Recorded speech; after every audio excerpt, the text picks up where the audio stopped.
Да, я думаю, что еще можно поставить на Винище. стол. О! Мы забыли про вино. Николай, дай вино, бе.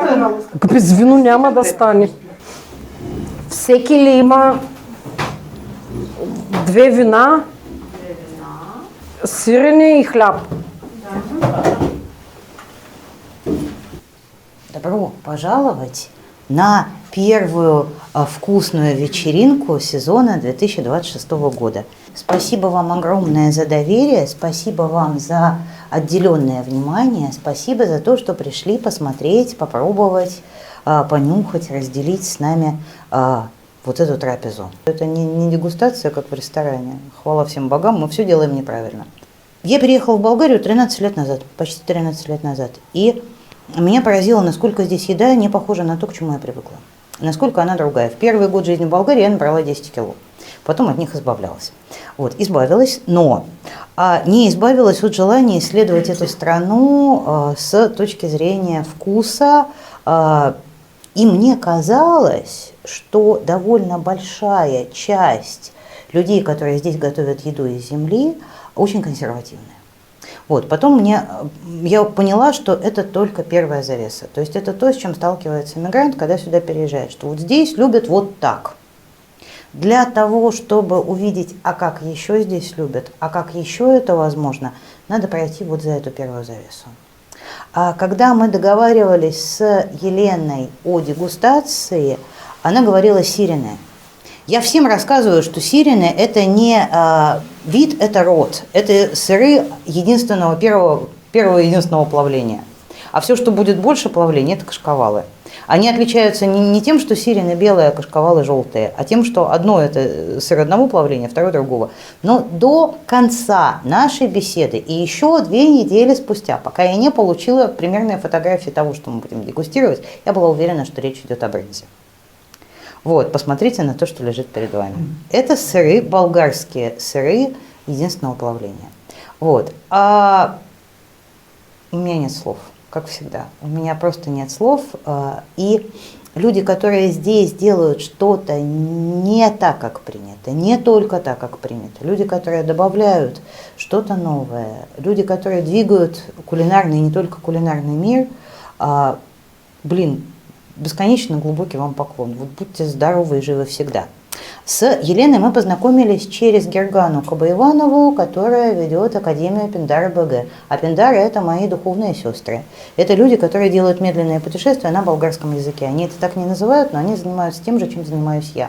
Они дарят болгарское детство тем, кто либо слишком давно уже вырос, либо вообще вырос не в Болгарии. С ними можно и нужно путешествовать, в том числе путешествовать гастрономически. Очень их рекомендую, они прекрасны. Вот, соответственно, Гергана нас свела, и вместе мы с Еленой решили, что позовем гостей в пространство точки опоры. Это наш маленький культурный центр. Мы с друзьями здесь делаем чайные вечеринки.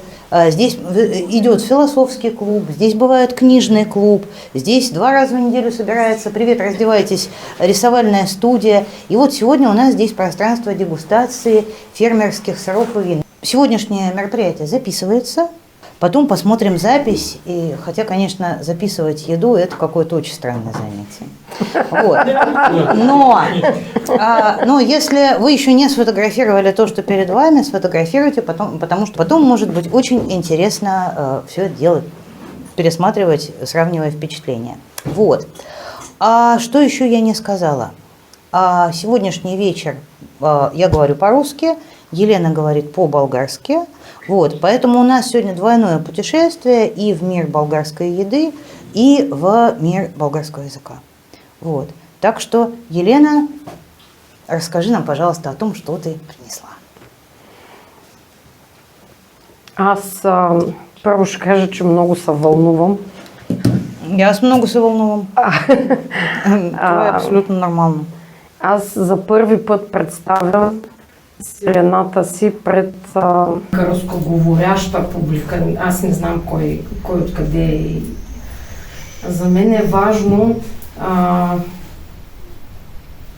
рецепторите, които имате и това, което ще се случи с вас на тази дегустация, изключително важно, защото аз съм свикнала до сега, да, това сирене тип брънза, което и аз мислех, че сиренето и брънза и съргалански и друго няма на света, нали? Това бяха двете сирена за мене в моето детство. В България също, където живея от дете, имаше два вида сирене и кашкавал. И когато открих света на сирената, които се оказаха безкрайно много, просто разбрах, че това е едно много голямо пътешествие, на което сега ще тръгнем заедно. И до сега съм правила такива пътешествия само с българи. Да, имала съм, примерно, когато правим дегустации, представяне на някой от сирена, правим някой път на място, някой път ще направим заедно едно сирене. Имам бабички, които плачат и казват, това е вкуса от моето детство. Това не е вкусът на моето детство. Не знам дали е вкусът на нещо, което вие сте опитвали някога. Ще опитате и ще разберем, ще ми кажете. Рускоговорящата група е безкрайно прогресивна и отворена към целия свят. Това са италиански сирена, това са френски сирена. Между другото, Олга каза, че съм сировар. Аз искам да въпитам дали съм сировар или съм сиродел. Я вообще не знаю, как это слово. И аз затова питам, защото как е по-правилно? Обычно используется слово сыровар. Если сказать сыродел, нормально, все поймут. Ну, кашу же варишь. Да, но част от технологически процес приготвяне на сирене, това е варене и пъркане, нали? Так. И за това... Хорошо. Ракию вообще пекут, между прочим. Хотя процесс на выпечку не похож вообще. А в Болгарии пекут и варят. Зависи от региона. Да, зависи от региона. Гнать не будет? Не водку. Водку я не знаю, что, а самогон гонят. Вот аналог ракии. А на болгарском как будет? Пекут. Нет. Пеката правят. Гнать как будет? Сейчас Даша найдет. Даша инженер, Даша знает все. Чего не знает Даша, того не существует. Лингвист. Ну что, продолжай. Так. Да, дистиллирование. Ну, мы наварили сыр. Сейчас будем пробовать.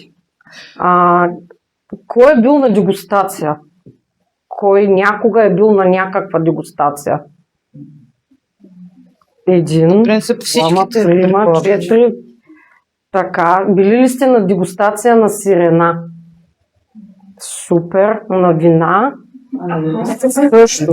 Днеска ще имаме и хляб включен към дегустация. Това са прекрасни продукти, които сега ще представя един по един. Ще започна с виното. Значи на дегустация обикновено се подхожда като примерно имаш 2, 3, 5 степени примерно вино и се започва от най-слабото, за да може да се разгръща характера с всяко следващо. Ние, както казах, ще направим дегустацията малко наобратно. Няма грешно и няма правилно. Всеки има право да опита и да намери своята комбинация. Аз мога да кажа кое сирене е по-леко и е по-подходящо с определеното вино, но искам по-добре всеки сам да намери и всеки сам да усети това, което се случва в неговата уста. Дегустацията е разговор сам с себе си. Ако може да останем насаме със себе си наедине, така че да може да са този вкус, който се получава, да остане завинаги в мозъка и да се чувства прекрасното в това преживяване, това ще бъде страхотно. За мен ще бъде успешна дегустацията. Виното. бялото вино е наречено гергана. Бялото вино е на Царев Брод, изба Царев Брод. Това е изба, която е близко до Варна, по-скоро до Шумен. Тя отглежда. Били ли сте в Царев Брод? Не, но съм запозната с вината от тази. Страхотни вина правят. Червеното вино също е на тази изба. То се нарича Евмолпия. Спряхме се на тези две вина, защото са изключително български. Сирената ни не са български, но виното ни е българско. Бялото вино е комбинация от димят и мускат от онил. Това е кръстоска, гроздето се казва гергана. С неговата киселинност, която не е висока. Изключително подходящо е за сирена, включая риба и по-леките продукти. Примерно аз с тази чиния, след малко ще ви кажа с какво го комбинирам. Червеното вино е Евмолпия, то също е български сорт.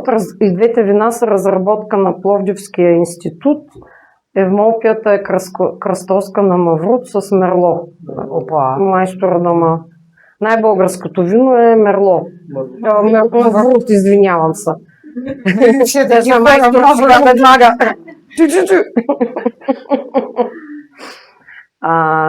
Да, имаме още едно вино, което по-нататък ще ви представя. Неговия майстор стои ето там. Но за сега ще се концентрираме върху това, което имаме в чиниите си и в това, което имаме като вино. Хлябовете са само с квас. Всичкият хляб е с квас. Този е черен с орехи. Този е бял, по-скоро има и пълнозърнесто малко. Той е с лук, а този е с маслини. И аз бих препоръчала, примерно, да започнем с бялото вино, хляба, който е с лук и ето това сирене, което е тези малките. Ще ядем с ръце, има някъде салфетки, ако искате, пробвайте. Ще ви е трудно с вилица, но разбирам желанието на всеки да се опита да го направи с вилица. Ребята, относительно... Да, салфетки. Выбирайте. Относительно еды руками, есть руками, это добавлять еде дополнительное измерение. Как оно на ощупь. Если мы едим руками, мы наедаемся быстрее. Потому что удовлетворяется в том числе и тактильный голод. Согласна. Это не я придумала, это исследователи консистенции и влияния консистенции на людей. Если надо влажно, може сега ще кажа. Само искам да препоръчам хляба. Нека да мине и той, както виното минава през рецепторите и се оценява на нос, нали, има такъв термин. Виното се преценява на нос, хляба по същия начин. Ако може, предполагам, че след третата глътка вече нищо няма да е същото. Ние няма да сме същите и вкуса няма да е същия. Но запазете усещането, което имате първото, което направите на връзката на виното с хляба и с сиренето. Имах въпрос за сиренето, разказвам. Сиренето е с манатарки, то е тип пармезан. Затова казвам, че много трудно ще може да го ядете с вилица, защото то е трусливо, как се казваше на руски, забравих. Това, което го чупят. Да, това, което го чупят, за да може да бъде сервирано, то малко така изглежда начупено в чиниите. Вътре е с манатарки. Манатарката е ръчно брана и сушена. Сиренето е от миналата година. Манатарката е от Котлинския Балкан, да, покрайнините на Жеравна. Има една такава структура, около манатарките се създава едно зрънце на това сиренце, което се коагулира около самата около зърното на манатарката. Все едно, че е пясък, Да. но не е пясък. Това са концентрирани сиренени кристали. Господи Боже. Мы не сказали на здравие, но, ребята, если запить этот сыр этим вином, на языке возникает симфония. Ами, аз не знам на всеки как му е по-добре. Дали първо вино и после сирене или първо сирене и после вино. Всеки сам ще направи своята комбинация. Първо на здравие. Първо на здраве.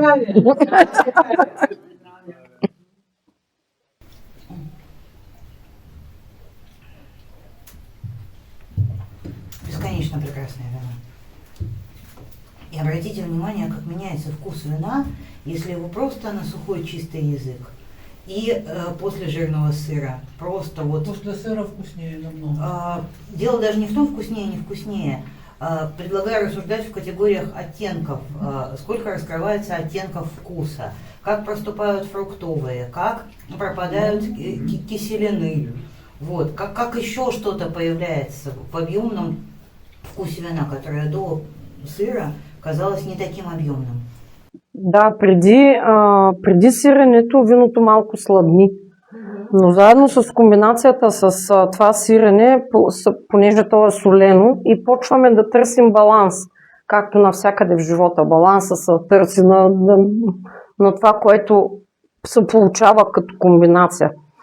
И сега, ако добавим малко хляб, и на мен ми стана гръцко или италианско. Искам ви да кажете. Какво е усещането? За гърца или за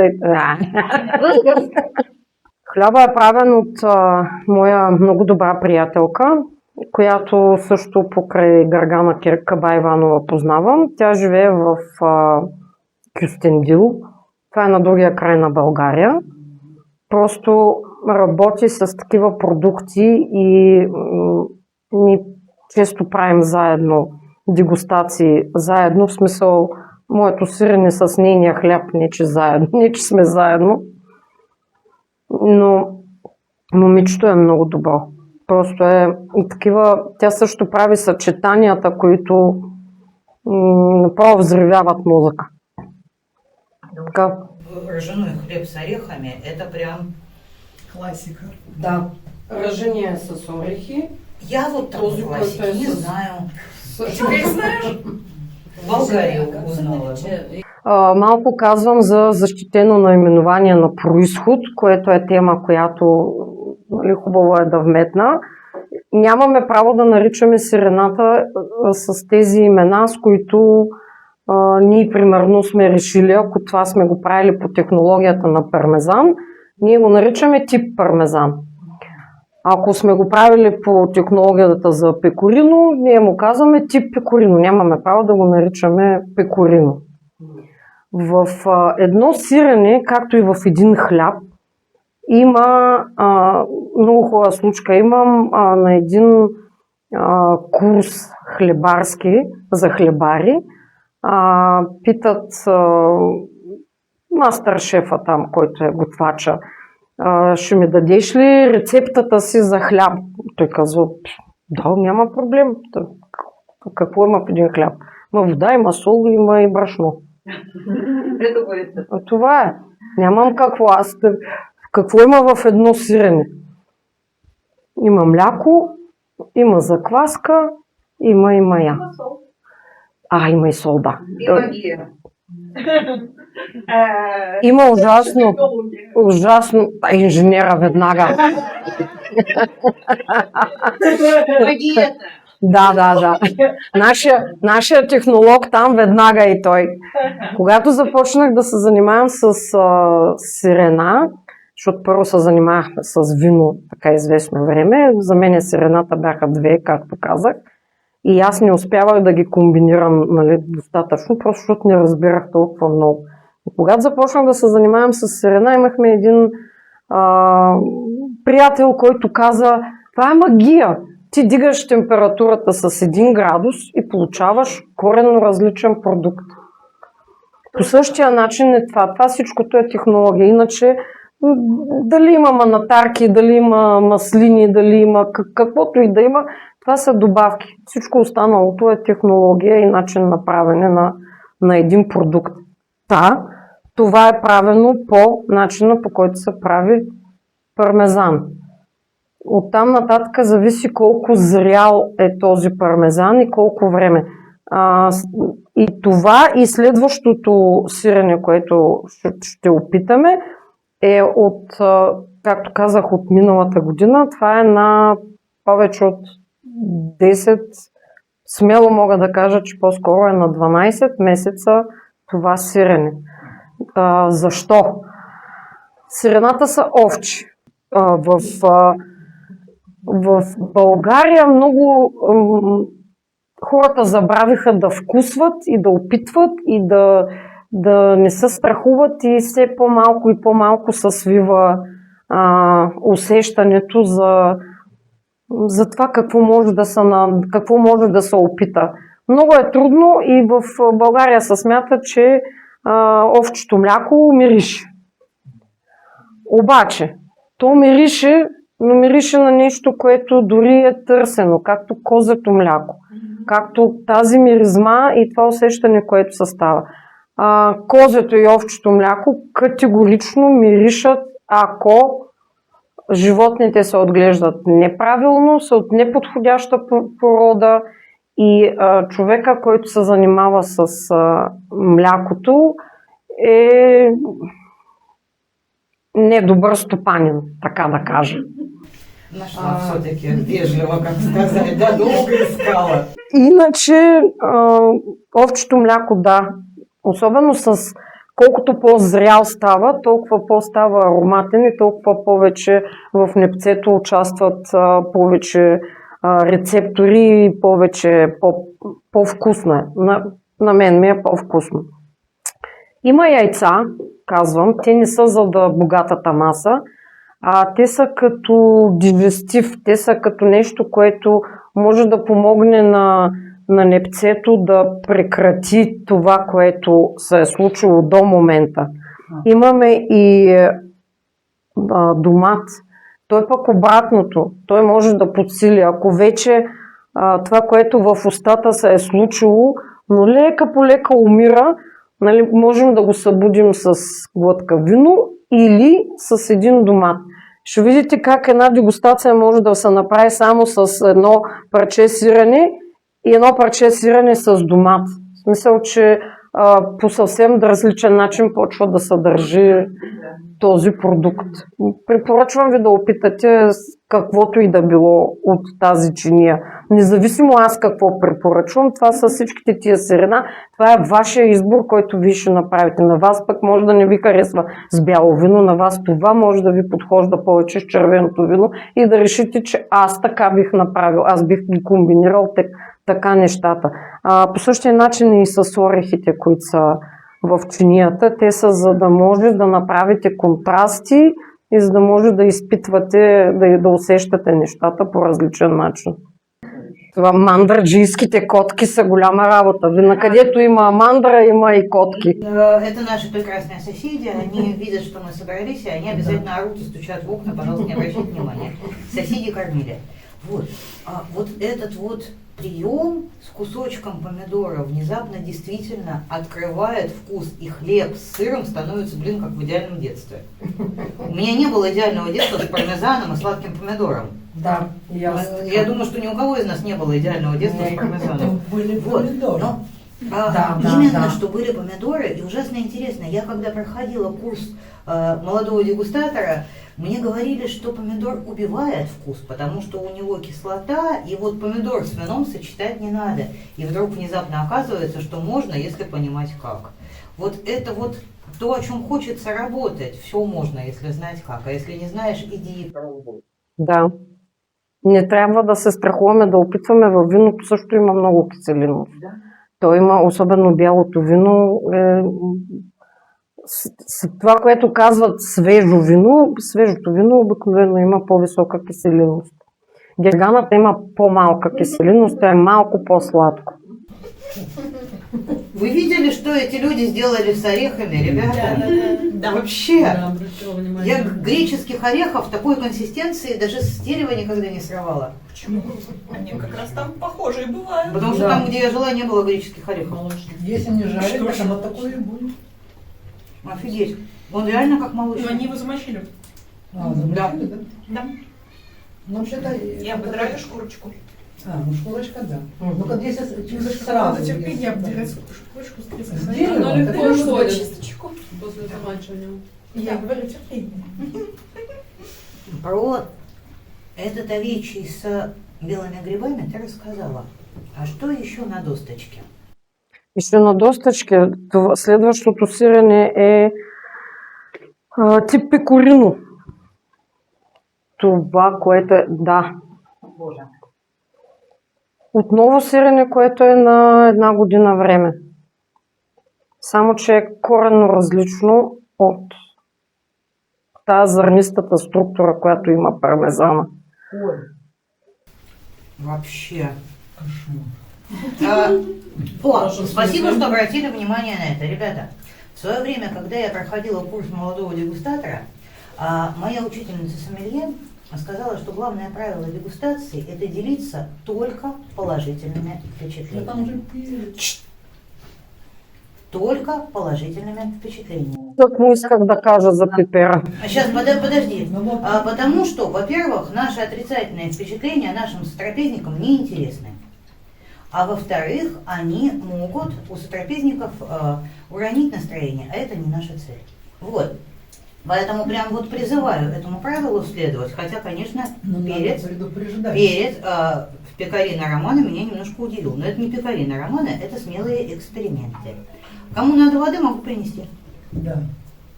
Что? Немножечко. Ну, у вас есть. Не хочу Запивай. Не хочу допивать. Красное вино поверх перца. Попробуйте прямо сейчас. Очень Вот, Лена, продолжай. Так, всички разбрахме за черния пипер, който е вътре. Това е плънката от черен пипер. Когато е в по-малки количества, виж усетите, той се съвпада много добре с самото мазното на сиренето там. Жирност, не знам как да го обясня. Просто. Да. И с червеното вино, което има доста дълбов формат и нотки също на черен пипер. Затова е подбрано това вино. Въобще това с вината е много странно. Когато преди се занимавах повече с вино и обръщаш отзад етикета и четеш нотки на дъб, на вишни, на... И ти пише, къде ги намериха тия вишни, това дъб, нищо общо няма. И двама човека няма, които да опитат едно и също вино. Задължително единия казва вишна, другия казва дюля или нещо такова. Аз до сега не съм видяла двама човека на дегустация, които едно и също нещо да кажат за... Просто това са абсолютно за всеки индивидуални рецепторни такива условия, които се съвпадат и това нещо може да изглежда по един или по друг начин. После като ги научиш и като ти стане рутина и вече знаеш дори какво да очакваш. Значи ако е бяло, очакваш да има или плодов, или цветист аромат, или... но трябва да се опитва и да се... Перестаем. Не могли заказать, нормально заказали, потому что рисуют. Только по поводу. Да, он как посередине, вот это темненькое. Вот это и есть черный перец. Ага. Очень прикольное ощущение, при этом язык действительно печет, но в сочетании с вином получается интереснейший эффект. Вся остальная часть сыра, ну просто вот... Смазывает это дело. Ребята, это реально небеса. Как будто жирность сыра накрывает этот перец, он Да? становится Ну, таким... кому накрывают, кому не Это у меня так? Совсем правильно. Естественно. Нет, это не у меня так. Не. Така, предлагам това вино с маслиновите. Мгм. Скажи, пожалуйста, Хлебчето. яйца это от вашей кукушки? Да. Фермерские яйца, ребята, не Аз пренебрегайте. нямам с маслини, само две с лукови. Не, другото е с маслини. Они различные. Которые серенькие. Да. Жадность. Хлеб раскладывала я, так что у всех он одинаковый. Ну, вкуснее. Малина соседская вкуснее всех. Украденные соседской тарелки. Да. Сыртик пекарина просто восторг. Да, и аз казвам, че ние се движим наобратно на дегустацията. Пармезана по принцип е най-агресивното твърдо сирене, което е с много вкусове и аромати. Сега отиваме надолу, нали? Както казахме, не се прави така, прави се в другата посока, но тук има по-доброто съчетание на пармезана, което беше с бялото вино и кореното, което е с червеното вино. Просто заради червеното вино избрахме тази поредност, която ви представяме за сирената. Пекориното също е овче и също е на 1 година време. Защо казвам на 1 година време? Миналата година по това време беше първото сезона на овцете, които започват да се доят. През останалото време овцете, примерно най-късно след септември месец, те вече нямат мляко. Те се пресушават и много е обидно всичкото това сирене, което се продава и на пазара, и в магазина, и от хора. Честно казано, не знам как го правят, не знам как го съхраняват и не знам дали е възможно прясно сирене да бъде, когато вече нямаш мляко. Може би има начин, така това, което ти попита за орехите. Как може да бъде съхранено? Това може да бъде съхранено, аз знам как като сирене да го запазя и то да се развива този вкус. Примерно, разликата между това, което е, както е направено пекориното, така нареченото пекорино и пармезана, е в степента на изпичане. Това, което тя в началото обясняваше за вторичното подгряване, за изпичане процес технологичен, който е когато изваждаш от сиренината. Много руски клипчета гледам и сега нито на руски, нито на български. То не излиза просто. От сирената, когато изваждаш сивратката, това се нарича самия процес изпичане. След това има процес на сушение. Нали? Идеята е, че колкото повече махнеш суроватка от едно сирене, толкова то става по-твърдо, съответно по-трайно и може да зрее много повече. Маслото също дали се извлича или не се извлича, също е въпрос на собствено усещане, желание как да подходиш към нещата. Ние не махаме маслото и то остава по-маслено, по-мазно остава самото сирене. Да, прям вот очень масляный сыр. Собирали когда дегустацию с Еленой. Она такая, ну ты предупреди всех, что это дегустация, а не ужин. Вот, я говорю, ладно, ну что, вполне себе, да, 1 хлеб, 3 вида сыра, 1 вино, ну да, попробовать, впечатлиться. Я еще тогда в своем воображении попробовала каждый из 3 сыров с вином, с кусочком хлеба, хорошо получилось. Потом, значит, заходят эти прекрасные люди, выносят сумки из машины и снова идут к машине. Я говорю, подождите, вы зачем? У нас еще 1 рейд по бару. Заносят, начинают открывать. Я говорю, это значит называется не ужин. Да? Это значит называется 1 вид хлеба, 3 сыра, вот, ребята, настоящее кулинарное путешествие. Но я на все это смотрю и говорю, ну да, и калорий, конечно, тоже нету. Елена говорит, нет никаких калорий. Чистая радость, 0 калорий. Но вот масло. Да. Скажите, а пармезан вы вот год больше не держите, да? 2-3 года не Попробуем. пробуете, да? Да. Ну, я понимаю, почему может не получаться 2-3 года, потому что вот попробовал кусочек, хочется купить.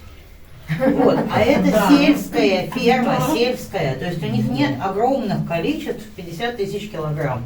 Вот сейчас ребята подготовили кошнички с сыром, и я уверена, что эти кошнички домой уедут пустыми. В Италии банк, в Италии, Да, в да, да, регионе, да. видели, Да. видели это? В регионе, где традиционно выращивается пармезан, боюсь ошибиться сейчас с провинцией. Ну, наверное, Италии. Парма. Может быть, ну не уверен. Банк принимает в залог головки сыра. Да? Да. Головки пармезана И это основание. это лучшее обеспечение по банковскому делу, это самое лучшее обеспечение. Потому что сыр так быстро растет с годами в цене, Да. что выручка от него, даже если кредитор не рассчитается, фермер не рассчитается с банком, банк может легко продать эти головки сыра. И у банка организовано специальное хранилище, и туда фермеры загружают свои головки, отдают это банку. То есть там и как бы сохраняется специальная температура хранения, как надо. Но они как бы свое имущество хранят. Банк. Как сейф. Как сейф, да. И Разбрали за банката, която итальянский залог банк. вземат. Да, итальянский банк.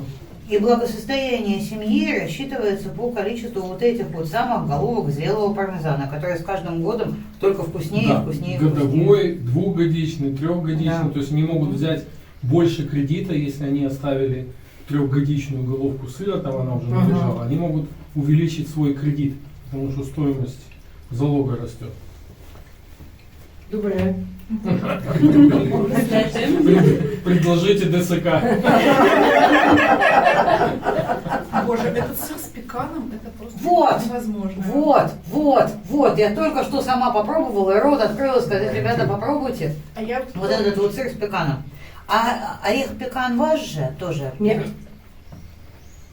Очень вкусно. Още нещо с банките, този разговор ме наведе на една история, където в Швейцария, там нали, също има много банки и много пари се въртят. В Швейцария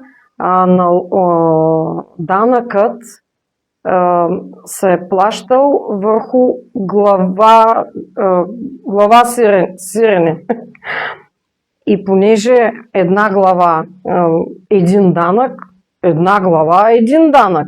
И започват да правят все по-големи и по-големи сиренени пити, затова ементала е в огромни пити. Просто те са огромни, там ги вдигат с кранове, там буквално даже ги търкалят по поляната от върха, където е произведено до хранилището. Гледала съм как ги търкалят тия пити. Ма те наистина са в диаметър над метър, не знам как успяват да го направят това нещо и колко съответно и мляко трябва да има.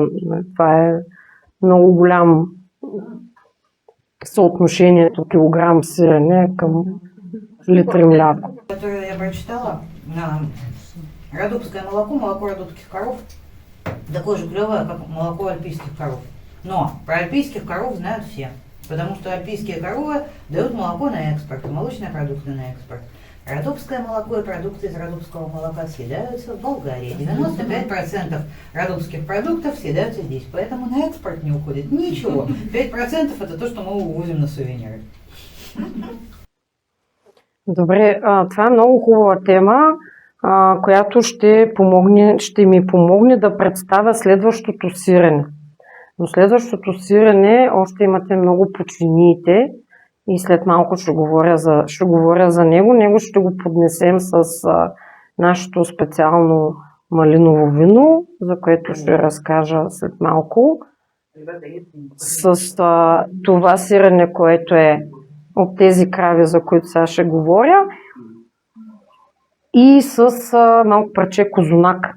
Сега обаче този хляб остана без другарче, без сирене. С какво бихте съчетали пържения хляб? с вино.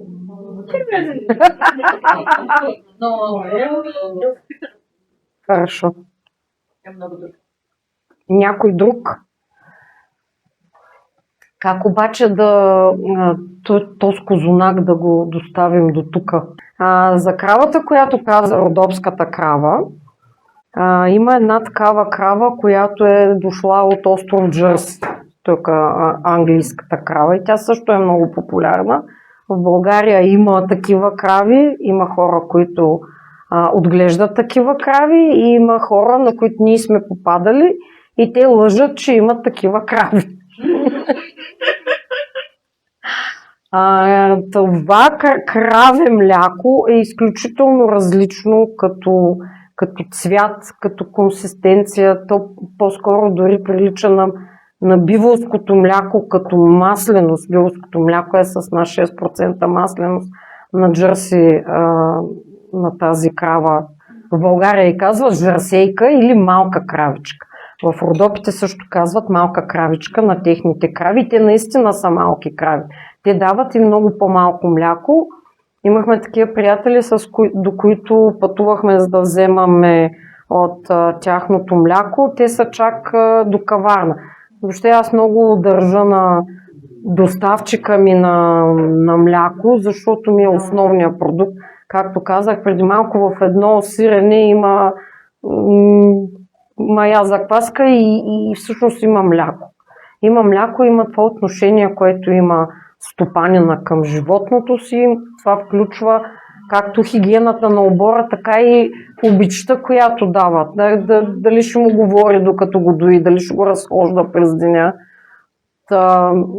Напоследък работим с нови доставчици, които са точно на кравето мляко, на жърсейското мляко, което съм изключително доволна от. Те също купуваме и козе мляко. Естествено, имат малко повече кози, по европейска програма са и са от зайчено ореше. Не знам дали го знаете, тук не е много близо. Но си заслужава. Совсем рядом есть большая козья ферма с большим количеством коз. Но не съвсем рядом.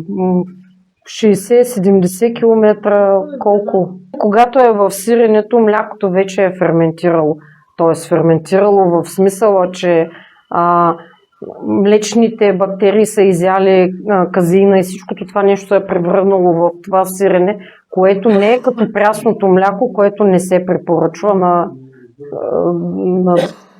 до година децата, както. Освен това, ние тук казахме, че нямаме калории. Сипа ли вино? Козунака ще минем по едно парче, някак ще се справим. А чего вы красное вино не пробуете? Как не пробовал? Ребята, не стесняйтесь, пожалуйста. Пускай чашките насам и те ще ги. О боже, о боже. Причем не с той частью, где Значит, касательно малинового вина. Когда я смотрела страницу Елены на Фейсбуке, я листала довольно глубоко. Они участвовали в конкурсе домашнего вина. Зимой в Арне был конкурс домашнего вина. Я об этом узнала постфактум. Как обычно. Что было довольно обидно. Вот. И посмотрела, да, вот домашнее вино. Думаю, интересно, было бы классно, если бы Елена его привезла на дегустацию. Но, честно говоря, просить постеснялась, потому что о таких вещах не просят. Но это прям вот то, что делают для себя. И тут мне Елена пишет. Я купила белое, думаю, ну хорошо, как договаривались, и красное. И говорит, малиновое привезу. Наше. Аз. Има ли Аз някой, няма който да няма? Да. Елена няма. Елена ще го правим. Дай сейчас. Вот.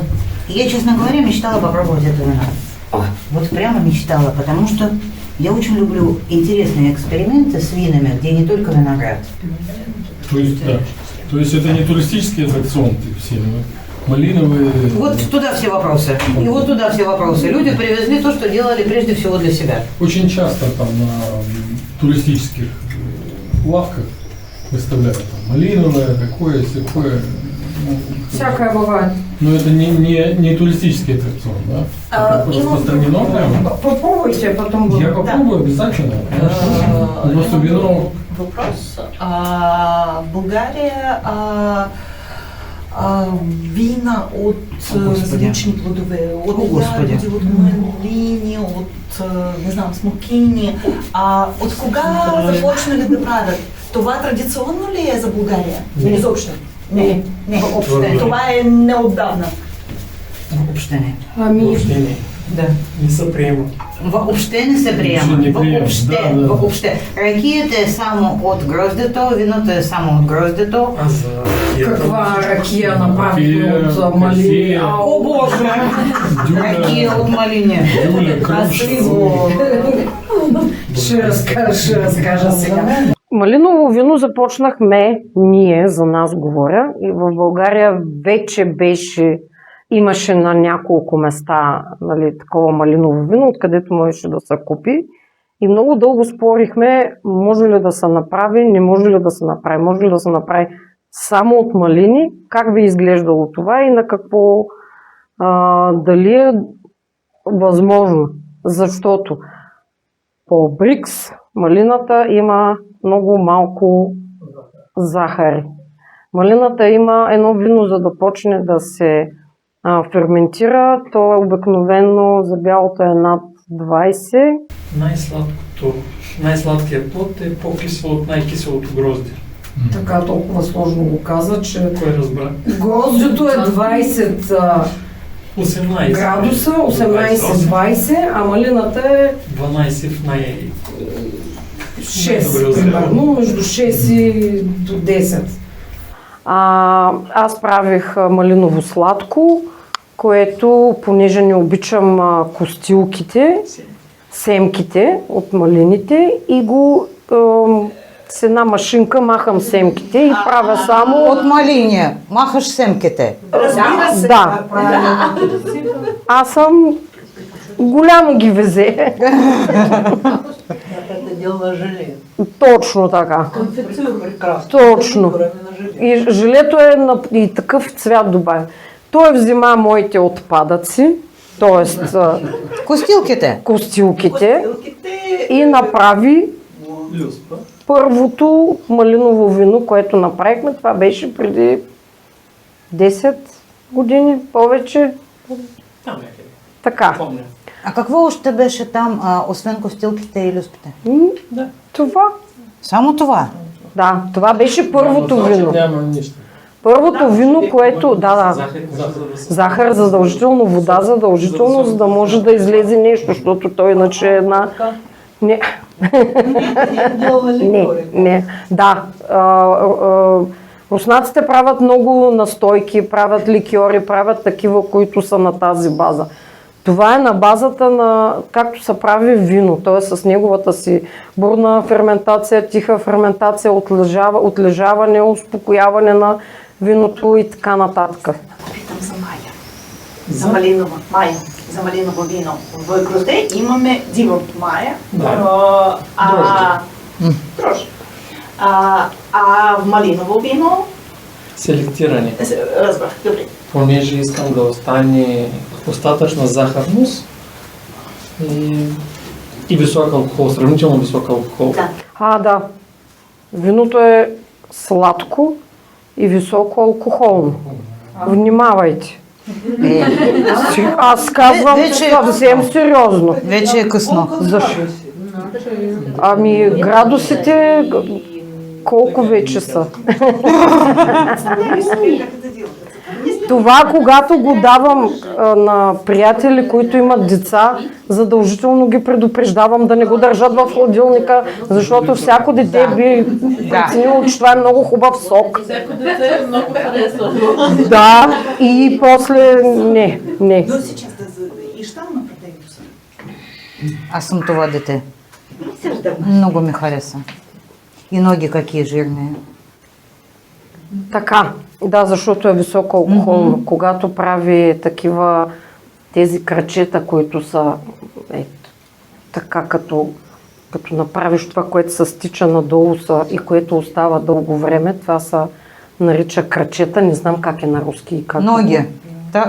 Само така? Ноги, да. Добре. Жирные ноги. С това малиново вино няколко пъти спечелихме конкурса на даже сме с ВИП награда, защото Заслужава. Много е вкусно. Изключително е вкусно. много е вкусно и е много коварно. Аз всеки път казвам, Налага се. това вино е афродизиак. Вече е късно. Съжалявам, просто трябва да кажа. Точно. Това вино е афродизиак. Веднъж на едно такова парти, което ходихме да доброволстваме на едни градини, бяхме донесли с биоземеделие се занимават колегите и бяхме донесли едно вино и те там, това е след обяд. И викам, не дейте така бе, по-малко. Не, никой не слуша. Викам, ще щупите леглата. Обаче те нямаха легла, имаха палатки.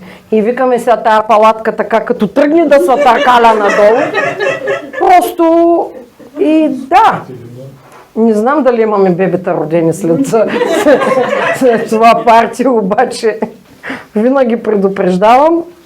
На мен любимата ми комбинация на малиновото вино е с бъркани яйца. Обаче там имам една малка тайна. Бърканите яйца трябва Николай да ми ги направи. Поскольку сладкое вино традиционно предлагают со сладкой едой, вот к нам приехал казунак из Кюстендила. Передавайте, берите по кусочку. И така на малиновото вино аз предлагам това сирене. Малиновото вино е сладко, а сиренето е доста солено. Ако само сирене ядеш, без малиновото вино, няма да е толкова солено. В това сирене има шамфастък и лимонова кора. Като лимоновата кора, да, лимоновата кора е от наш домашен лимон. И шамфастък също? Не. Последний кусочек. Апельсин. Да. Ребята, последний кусочек казуна, разбирайте. Спасибо. Каждый раз, когда при вас будут говорить, что болгары страшно консервативны в еде, вспоминайте, пожалуйста, вот это. Людей, которые делают так, как хотят, только потому, что они так хотят. И если мы не видим их, это не значит, что их нет. Это значит, что просто пока... Да? Ну, даже не то, что намного, просто В другое. магазине этого нет, один кашкавал. Много хубава история имам за кашкавал. Когато в началото ходихме по разни изложения да правим, покрай виното. И за първи път направиха едно изложение и включиха и храна. Това е в Пловдив, в февруари месеца провежда. Международен панаир. И включиха, там имаше сирена, имаше такива всякакви традиционни, имаше много френски сирена.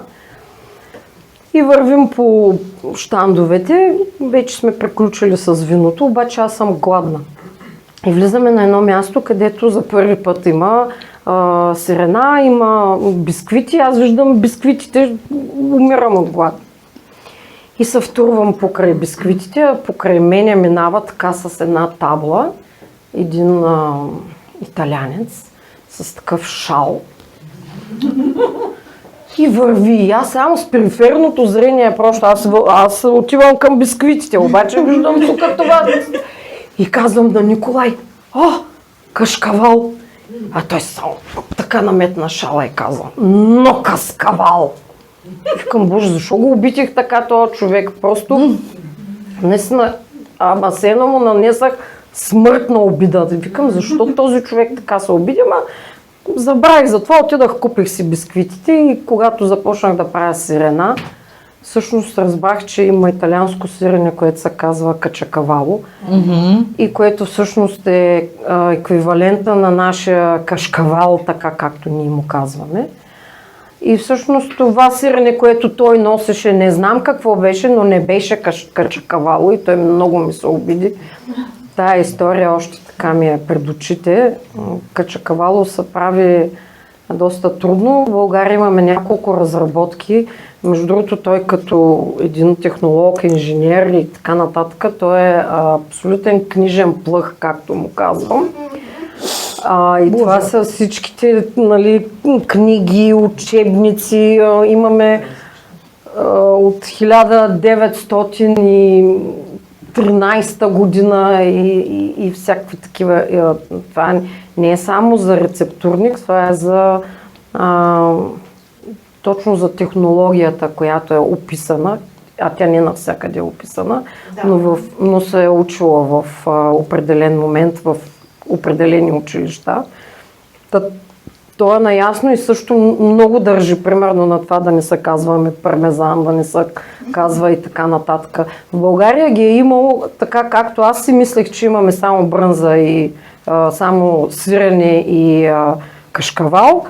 Всъщност в България е имало синьо сирене, имало е синьото сирене се е казвало Троян и се е произвеждало, да, има гора. Произвеждало се е тук, но само за така отбран кръг от хора. Не е имало достъпно. Достъпната мрежа е въпросния кашкавал, за който ние наричаме. А всъщност те си имат български имена. Примерно пекориното се е казвало люлин, но ако аз някъде го представя като люлин това сирене, никой няма да разбере, ако тази история не му я разкажа. Примерно пармезана как се е казвало? Стария Витош. Как? Кое беше? Сирене тип бри камембер се е наричало бисер, т.е. имало и такива сирена. Ние бяхме в една пещера вчера, в която е отлежавало, тя е в Врачанския Балкан. Никога има мечта да си имаме пещера и да можем там да правим сирена всякакви. Синото сирене е такава необятна тема, нищо, че е само част от тия сирената. В тази Врачанска пещера е имало доста голяма и в тази в Микре се нарича тя. Имало доста голяма, направо с камионите са ги вкарвали и те са зрели вътре тия сирена. Съответно след това с камионите са ги изкарвали и са ги в ведомствените, се казва, магазини, до които простолюдието не е имало достъп и съответно тия неща не се знаят. Не знам как българите не успяха така бързо. Руснаците много бързо излязаха и тръгнаха по света в Италия, Франция, нали, това, което казвам и това, което се запознаха с всичките тия сирена. Ние още тук си стоим някакси и все още смятаме, че сирене и кашкавал има на белия свят. Заметьте, это говорит женщина, которая притащила нам 2 зрелых сыра из овечьего молока. Ръчно правени. Ръчно. Я имею в виду, что то, что говорится, и то, во что люди верят, когда говорят. Да. Лена сейчас говорила это абсолютно искренне. Не совпадает с тем, что они делают руками. Руками ты делаешь сыр из овечьего молока, выдержанный год, и не 3 года просто потому, что его весь съели. Потому что он офигенный. Потому что няма как, просто няма как да го отлежиш повече от 1 година. Да, вярно е това. Много е трудно. Имахме, миналата година правихме един експеримент с сирене в мед, което не знам с какво сирене да го сравня, но го сложихме го в мед и аз го извадих навън да го снимам. Вкусът е неописуем, просто наистина не мога да го сравня с нищо. И отрязах така 2 малки тънки парченца и другото парче, то също не беше голямо. И се обърнах да се кача горе, за да взема нещо, което да добавя към снимката. И когато се върнах, котката беше изяла сиренето. Класика, просто аз и сега настръхвам, аз и плаках и се смях и А котка какво? Котката е жива. Жива е, но не знам. И викам, добре, как успя? Викам, добре, то е толкова... Ама тя изяде най-скъпото. Това няма цена, просто това е нещо, което е... Нищо, пак съм направила, сега ще чакам още една година.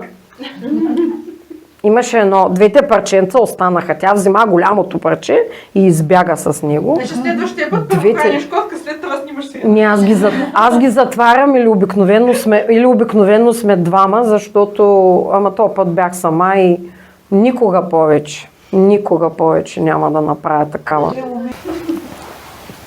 Здесь даже на фермерских рынках, здесь в Варне там часто каждую неделю проходят фермерские рынки, но на них нет такого уровня сыров. Няма, да. Естественно. Такого уровня сыры бывают. Нет, неинтересно ничего. Ребята, такого уровня сыры есть ровно одно место, где можно попробовать. Это У тебя на дегустациях. Да. Спасибо большое. Во-первых, конечно, не одно место у меня на дегустациях, на праздниках, которые Елена и Николай организуют у себя на поляне, в специальных местах. Да, это страна экстравертов и социальных связей. Пока ты не познакомишься с человеком, который делает вот такой вот сыр, ты не будешь знать, что такое сыр есть. Вот. Плюс есть место, с которого можно начать путь в мир знакомств с теми, кто делает сыр. Это фестиваль зеленого сыра в Тетивенском Балкане. Вот. Если интересно попробовать разные брынзы, собор овцеводов привозят все, что вот делают овцеводы, и всем дают по кусочку попробовать. Мы 24 числа организуем путешествие «Сходи, смотри» на собор овцеводов, туда и обратно без ночевки. Вот. Но иначе только из рук людей, которые это делают, можно попробовать то, что здесь происходит. Такой вот мир. Как здорово, что вы разделили часть этого путешествия, как здорово, что вы стали девушкой, которая это осуществилось. Нормально. Я теперь ломаю голову, значит, где взять казунак, запержені казуначные филейки, ступа сырины и малиновые кюли. Ну ладно, малиновые кюли я сделаю. Охренеть. Казаки судили. Събудихме дявола, събудихме. Тя е дошла в такава форма. Добре. Така както и на фермерския пазар сирената, които се предлагат, те се предлагат за определена група хора, това, което ще се купи. Слава Богу, че ние не работим само това и нямам нужда да правя това сирене от 15 лева, защото когато отидеш в магазина и първото, което казваш, колко струва това сирене. И те ти казват 20 евро и ти кажеш, аз ще го този сирене, аз няма да го взема. И така. Но ето тук, виж, има как хора, които искат да опитат, които са готови да пробват, които са готови да рискуват да направят нещо. Аз имах една клиентка и тя каза, така, нека да преговорим за първи път не. И вика, и ти ще ми дадеш нещо, аз ще си купя от тебе нещо, което не знам какво е. И аз казвам да, а тя е инженер между другото. Няма такъв филм, не може. И аз казвам да, ще ти подбера някакво. Ние нямаме две еднакви сирена, ние не правим само едно сирене. Значи това пармезан следващия път ще е друг. Това, което е тук и това, което е там, то е различно, защото е правено по различен начин, по различна технология, с различно желание искам да направя това. Аз нямам две еднакви сирена, защото нямам нуждата и нямам необходимостта от това нещо. Да. Аз имам въпрос към Николай. Ако трябваше да правиш само едно сирене, какво сирене ще избереш? Това като да кажеш кое дете ти е любимото. Ужас! Може би корем. Пекорино? Пекориното е с вторично подгряване и е доста... Там е деликатно, защото има няколко температури. Там е приятно като процес. С овчето мляко, между другото, много приятно се работи. То бързо стяга, то само ти подсказва. Трябва да можеш да говориш с сиренето, той да го слушаш, не да говориш. Те трябва ти да му говориш, то трябва да ти говори. Ти като го видиш и да... Има и моменти, в които трябва да бързаш, примерно когато виждаш, че киселеността се е вдигнала и трябва нещо да направиш. Има моменти, които, нали, креативното сега, какво ще направим. Аз мислех, че кажеш, че искаш кашкавал, защото е по-бавно. Кашкавала се прави цял ден. От сутринта. И друго, което на събора на овцевъдите няколко години бяхме там помагахме на Мина Върджиева, която е наш учител, на Салих Паша, който е пазител на българските традиции. Той, между другото, прави истинското сирене брънза, дори така се нарича, така му е името. Това родопско сирене, също по много труден начин се прави. На Цветан Димитров, който е с зеленото сирене. Зеленото сирене е тип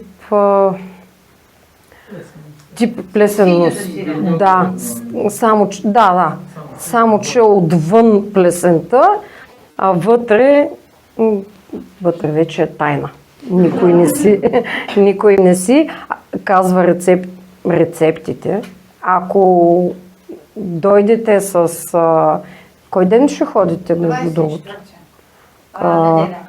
Неделя? Неделя. Ами ние в събота ще минем. В събота тук ще има денят на музеите и ще сме... Да. Мина Върджиева тази година е в журито, т.е. тя няма да прави демонстрация. Ние обикновено правим демонстрации и се занимаваме с това, защото не продаваме това, което правим. Нали? Не ние това е идеята и не ние това целта. Целта ни е да запознаем хората с това какво има по белия свят. Мина Върджиева тази година е в журито и тя ще оценява, така че ще видим още първия ден е журирането. Кое сирене ще бъде първенец. Ще бъде интересно, защото журито е изцяло ново и сменено. Питах я, вчера бяхме заедно, с нея ходихме до тая пещера всъщност. И питах, ще бъдеш ли безпристрастна, и тя каза да, защото за мен това е чест и отговорност.